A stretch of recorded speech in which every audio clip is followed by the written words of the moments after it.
I'm pleased that in this room today, we have a sum total of 17 countries, and I want to recognize some of them. Sierra Leone, Kenya, South Africa, Zimbabwe, Namibia, Ethiopia, Nigeria, Djibouti, Uganda, Malawi, Sudan, and the Chinese think tanks represented. Good morning to all of you.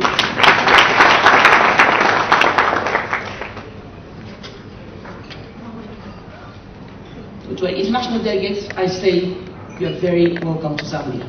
And may I begin by welcoming you all to this very significant event, dubbed the Africa-China Think Tanks Forum, under the theme Africa-China Economic Agenda, Opportunities for the Road and Belt Initiative and FOCA, and the sub-theme Rebranding Africa as a Premier Destination.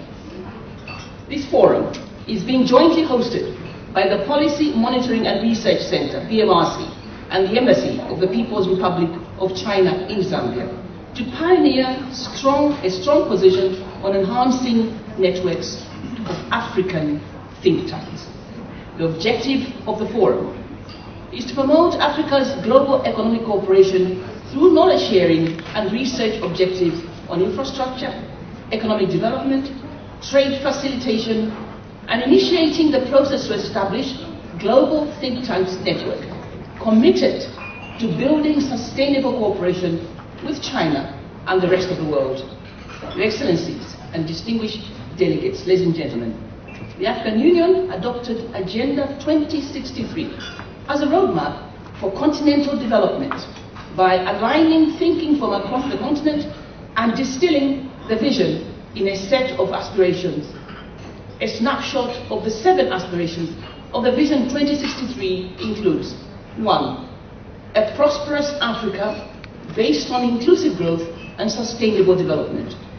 2. An integrated continent, politically united and based on the ideals of Pan-Africanism and the vision of Africa's Renaissance. 3. An Africa of good governance, democracy, respect for human rights, justice, and the rule of law. 4. A peaceful and secure Africa. 5. An Africa with a strong cultural identity, a common heritage, shared values and ethics. 6. An Africa whose development is people-driven, relying on the potential of African people, especially its women and its youth, and caring for children. And 7, Africa as a strong, united, and influential global player and partner. The desire to envision a long-term 50-year development trajectory for Africa is vital, as Africa continues to adapt its development agenda on global and regional structural transformation. In order to achieve this, nations would have to rely on the strategic and influential role of public policy think tanks.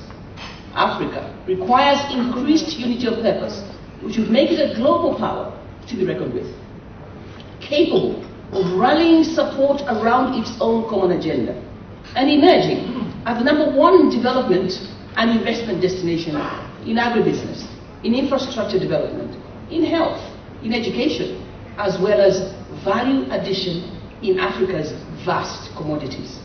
Your Excellencies, distinguished ladies and gentlemen, may I now provide you with a synopsis of the current state of Africa-China trade and cooperation. China has been Africa's largest trading partner for 9 years in a row, with major cooperation programs boosting bilateral trade. China-Africa bilateral trade has been steadily increasing for the past 16 years. However, weak commodity prices since 2014 have negatively impacted the value of African exports to China, even while Chinese exports to Africa have remained steady. May I state that Africa remains a continent of promise, and the time has come to harness the massive human and natural resource for the economic emancipation of the continent. China. According to statistics from the General Administration of Customs of China, in 2018, China's total import and export volumes with Africa was 204 billion US dollars. A year-on-year increase of 19.7%, exceeding the overall growth rate of foreign trade in the same period by 7.1%. Amongst these, China's exports to Africa were 105 billion US dollars, up by 10.8%, and China's imports from Africa were 99.28 billion, up by 30.8 billion. In 2018, the growth rate of China's trade with Africa was the highest in the world. Let me turn to Africa economic performance. Whilst Africa's general economic performance continues to improve, despite the myriad of challenges, it remains insufficient to address the structural challenges faced by the continent. Economic performance continues to recover, and GDP growth is projected to accelerate to 4% in 2019 and 4.1% in 2020. But improved macroeconomic and employment outcomes require industry to lead this growth. Ladies and gentlemen, the African Development Bank report for Africa Economic Outlook for 2019 identifies 5 key trade policy actions that could potentially bring Africa's total gains to 4.5% of its GDP, or 134 billion US dollars per annum. 1. Eliminating all applied bilateral tariffs in Africa. 2. Keeping rules of origin simple, flexible, and transparent. C. Removing all non-tariff barriers on goods and services. I heard somebody mention earlier that we are now exporting honey to China. We were unable to export honey to South Africa because South Africa continuously said that our sugar has got too much fructose. I had to look up the word. Fructose is sugar. And now that the bees in South Africa are reducing in number due to climatic changes, hey, my honey is sitting on the shelves of South African supermarkets, as well as in China, as well as in the UK, in a famous shop called Harrods. So here we are increasingly extending our produce in Africa to international markets. And I believe that with China being such a huge market, this can only be good news for all of us. Fourthly, implementing the World Trade Organization's Trade Facilitation Agreement to reduce cross-border time and transaction costs tied to non-tariff measures. In particular, in a country surrounded by 8, it is imperative that time at border posts is minimized as much as possible.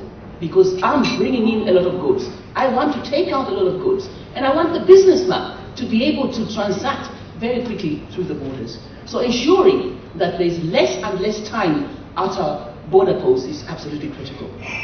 And 5, negotiating with other developing countries to reduce their tariffs and non-tariff barriers by 50%. Your Excellencies, distinguished ladies and gentlemen, since initiating market reforms in 1978, China has shifted from a centrally planned to a more market-based economy and has experienced rapid economic and social development.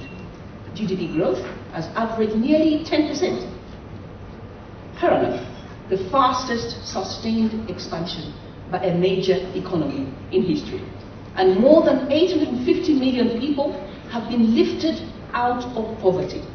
China met all its Millennium Development Goals, MDGs, by 2015 and made a major contribution to the achievement of MDGs globally through mainly trade and investment.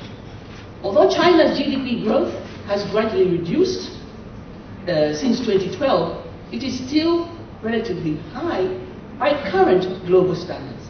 With a population of 1.3 billion, China is the world's second largest economy and has been the largest single contributor to the world growth since the global financial crisis of 2008.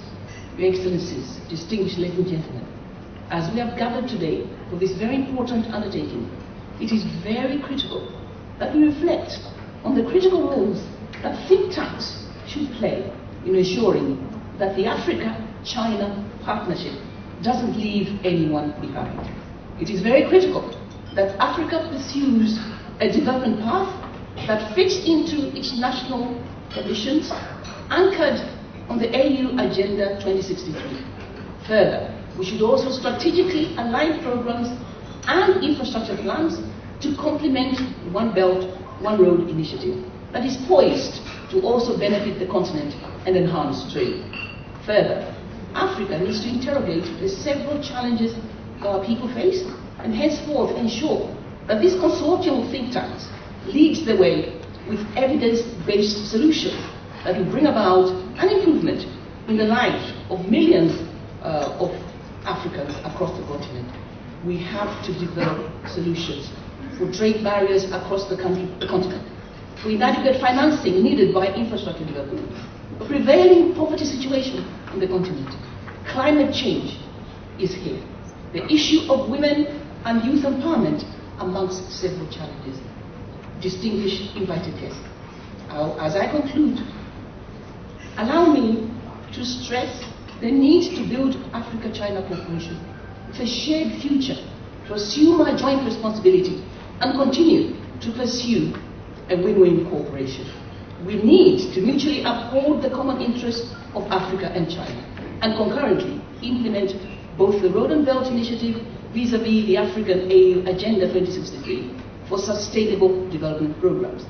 As we begin these deliberations, let us be cognizant of the fact that China, the world's largest developing country, and Africa, the continent with the largest number of developing countries, have long formed a community with a shared future. Permit me to quote His Excellency, President Xi Jinping, who said, "No matter how the international situation changes and to what stage China develops, China will, as always, stand with all developing countries, including African countries, and be a sincere friend and reliable partner of Africa." End quote. We envisage continued Chinese influence on the African continent, both in terms of trade and investment. Today, we are living in this reality as Africa is united towards common interests that will benefit our people and also ensure a shared future with China. I thank you and wish you all very open and objective deliberations. Thank you very much.